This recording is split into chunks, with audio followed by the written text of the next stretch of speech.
सवेरे श्वेता रसोई में आटा लगा रही थी तो दूसरी तरफ उसकी सास हॉल में बैठी सब्जियां काट रही थी।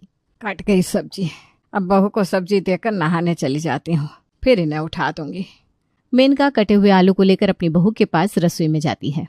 अच्छे से बनाना बहू सब्जी, जरा मसालेदार बना देना। आजकल तेरे पापा जी को तेरे हाथ का खाना कुछ समझ में नहीं आ रहा। मेरी तरफ से जितना होता है मैं कर तो रही हूँ मम्मी जी। अब पापा जी को पसंद नहीं आ रहा तो मैं क्या करूँ? कढ़ाई में बैठ जाऊं क्या? चम्मच भरकर डाल दूंगी मसाला। हाँ हाँ डाल दे, घर में अच्छा पौष्टिक खाना मिल जाता है तो इन्हें हजम नहीं होता। हर शाम को बाहर पानी पूरी और चाट खाएंगे तो घर का खाना कैसे भाएगा? तो डाल देना मिर्ची, अब इन्हें वही है तो हम क्यों सोचे इनकी। अपनी बहू को कटी हुई सब्जियां देकर मेनका नहाने चली जाती है और इधर श्वेता सब्जी बनाकर तैयार कर लेती है। वाह, कितनी अच्छी लग रही है आलू चने की सब्जी। ऊपर सब्जी का रंग तैरता हुआ दिख रहा है। अब पापा जी नहीं कहेंगे कि सादी सब्जी बना दी मैंने। जैसे ही सभी नहा धोकर खाने के टेबल पर आते हैं, श्वेता उन्हें नाश्ता परोस देती है। आज तो सब्जी से अलग ही खुशबू आ रही है बहू, बहुत अच्छी सब्जी बनाई है तूने। वो तो खाने पर पता चलेगा ना मम्मी। और विनोद जैसे ही उस सब्जी को खाता है हमेशा की तरह एक ही रिएक्शन देता है। घूम फिर कर वही खाना, वही आलू, वही भिंडी। 2 दिन से तो मैं पत्ता गोभी की सब्जी बना रही थी पापा जी, जो आपको पसंद नहीं आ रही थी, तो आज आलू चने की सब्जी बना ली। सिर्फ आलू की सब्जी बनाती हूँ तो आप कहते हैं तरी ज्यादा हो गई। अब सेमी ग्रेवी करने के लिए मैंने उसमें टमाटर और चने डाल दिए। वो ठेले वाला मोहन कचौड़ियों के साथ यही वाली सब्जी तो देता है। मतलब जो मुंह में आया बोल देना है ना श्वेता। उस मोहन की सब्जी का कंपेयर तुम अपनी सब्जी से करो ही मत। कहाँ उसकी सब्जी और कहाँ ये तुम्हारी सब्जी। बस लग रहा है जबरदस्ती मसाला डाला गया है। मोहन की सब्जी तो एक बार जबान को लगे तो बीमार के मुंह का टेस्ट भी बदल जाए। इसमें बहू की गलती नहीं है सुमित, जरूर इसकी सास ने कहा होगा कि ऊपर तेल और मिर्च का छौंक लगा दे, है ना मेनका जी? 36 साल ऐसे ही नहीं गुजार दिए मैंने तेरी माँ के साथ।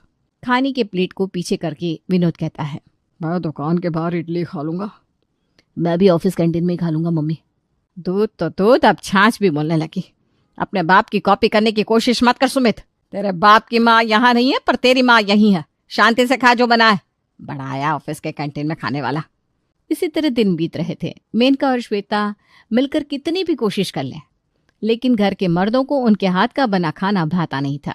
कुछ दिन तो ये सिलसिला ऐसे ही चलता है, पर उसके बाद अचानक वो होता है जो किसी ने नहीं सोचा था। सारी सब्जी मिलाकर मिक्स वेज की सब्जी बना दी है मम्मी जी। अब इसमें तो पापा जी कुछ नहीं कहेंगे। तेरे पापा जी नहीं बोलेंगे तो सुमित पिन लगा देगा, वो भी तो कम नहीं है ना। पता नहीं क्या खाना है इस बाप बेटे को। दिन भर रसोई में खड़े रहने के कारण पगथली में गांठें बन गई है, पर इनकी जीभ की आग है कि शांति नहीं होती। तो फिक्र मत कर, कितना दिमाग लगाएगी। बना दिया ना खाना तूने, जाकर परोस दे।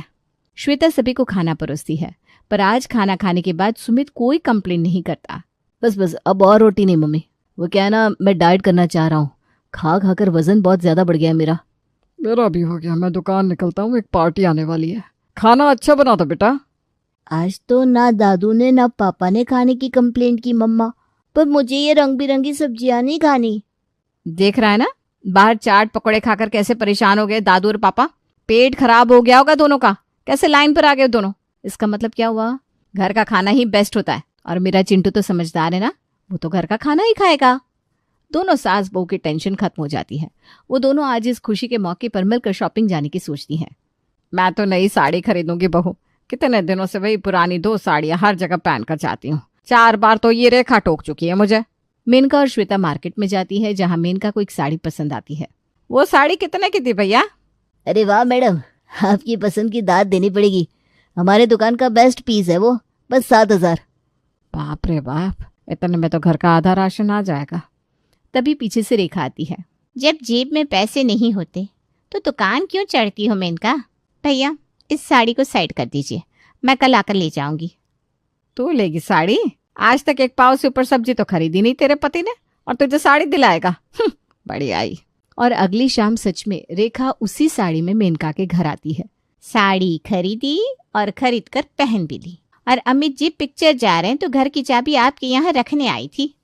आप मूवी जा रही है भाभी जी, कब तक लौटेंगी? आप कहते हैं तो पिक्चर छोड़ देती हूँ देवर जी।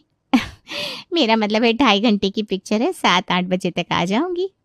देख रही है कैसे पड़ोसन से हंस हंस कर बात करते हैं तेरे पापा जी, और मुझे तो काटने दौड़ते हैं। रात को खाना खाने के बाद मेरे पेट में जरा गैस बन रही है तो मैं टहलने जा रहा हूँ। तो चलेगा क्या सुमित? हाँ पापा, चलिए मैं भी चलता हूँ। 1.5-2 रोटी से ज्यादा तो आप दोनों खाते नहीं, पता नहीं गैस कैसे बन जाती है।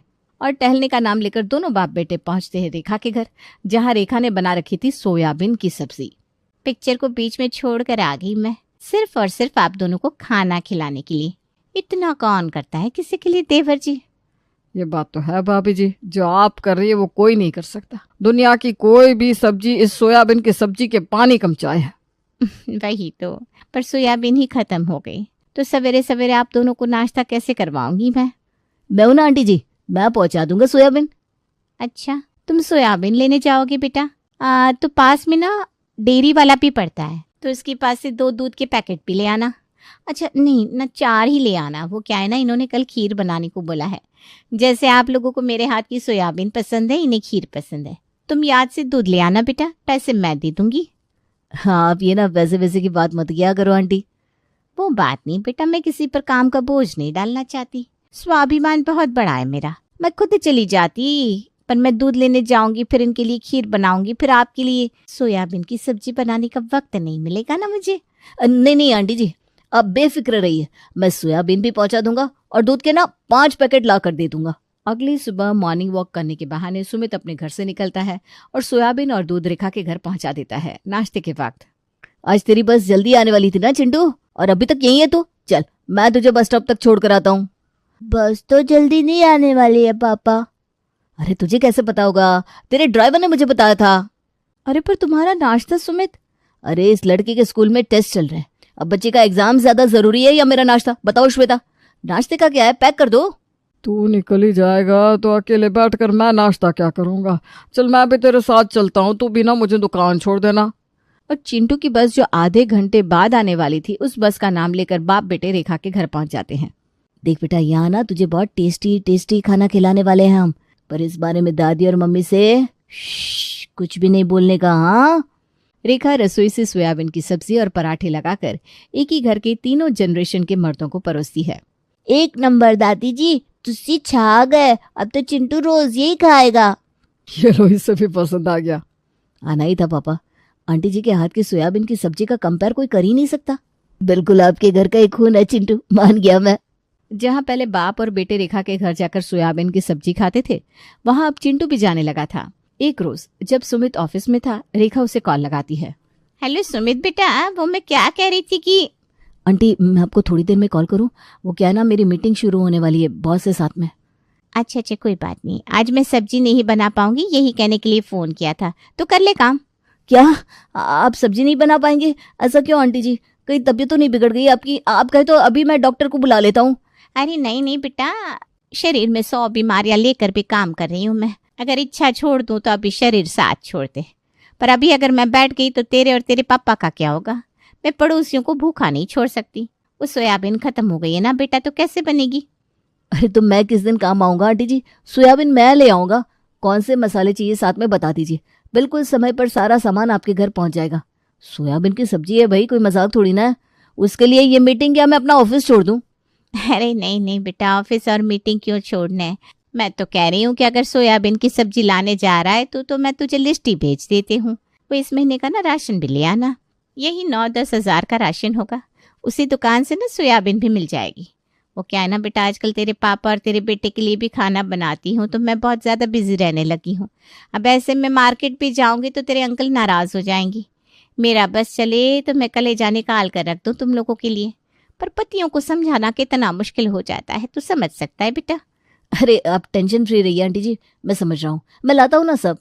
और इस तरह अपने घर के छोटे मोटे कामों से लेकर अपनी साड़ी और मेकअप तक का खर्च रेखा सिर्फ सोयाबीन खिलाकर अपने पड़ोसियों की जेब से निकलवा रही थी।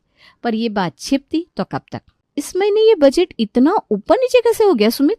20,000 का खर्चा 35,000 में बदल गया। गर्मी भी नहीं है कि बिजली के बिल के कारण ये बजट गड़बड़ाया हो, ना ही इस महीने कोई बीमार पड़ा था।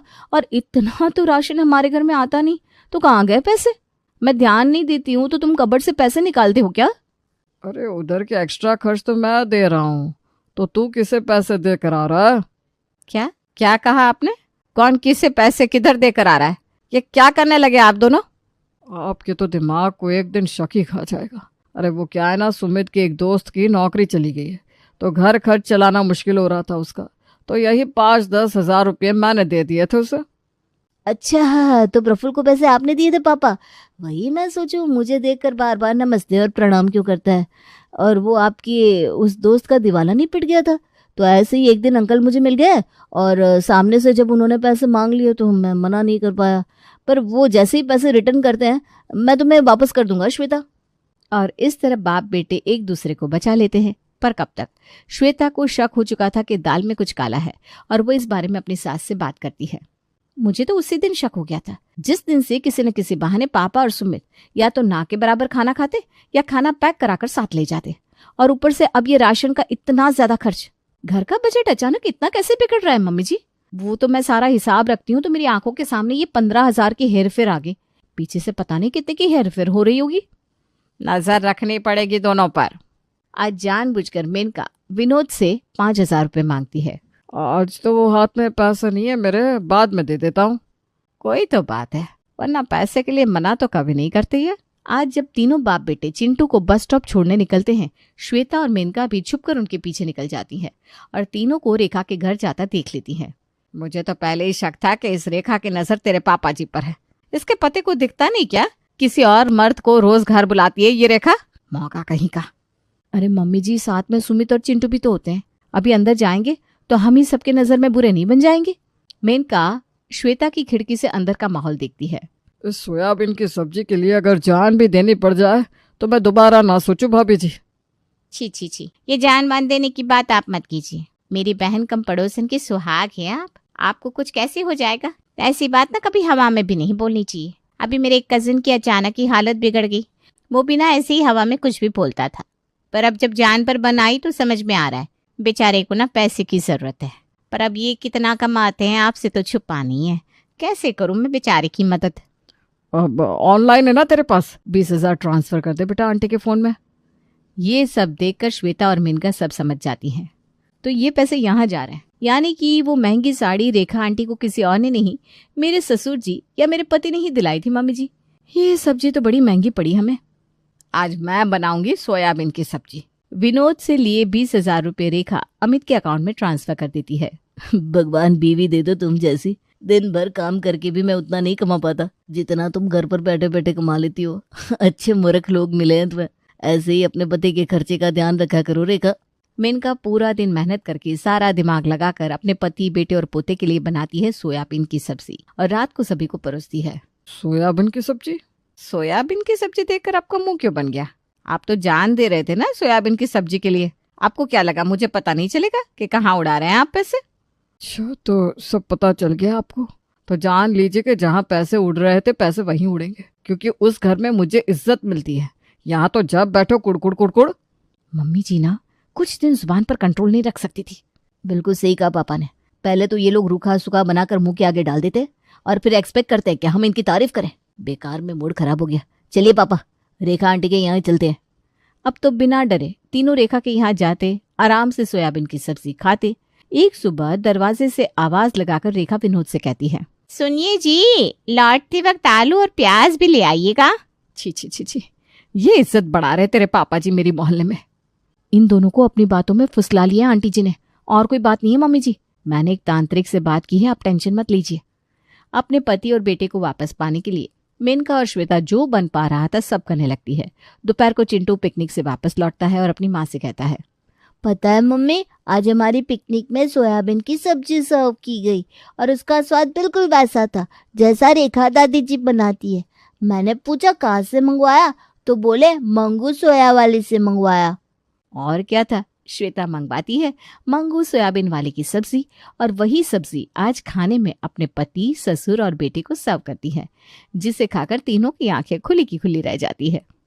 मतलब तुम दोनों भी मान गई ना कि रेखा भाभी के यहाँ की सोयाबीन की सब्जी सबसे बेस्ट है। अच्छा किया उनसे सब्जी मंगवा ली। जिस रेखा आंटी के पास आप उनकी सोयाबीन की सब्जी खाने जाते हैं ना, वो ये सब्जी खुद नहीं बनाती थी, उल्टा मंगू सोया वाली की रेडी से मंगवाती थी। ये रेडी की सब्जी है जिसके पीछे आप दोनों अपने पैसे लुटा रहे थे। ये सुनकर विवेक और सुमित अपना सर पीट लेते हैं और इस दिन के बाद रेखा के यहाँ जाना छोड़ देते हैं।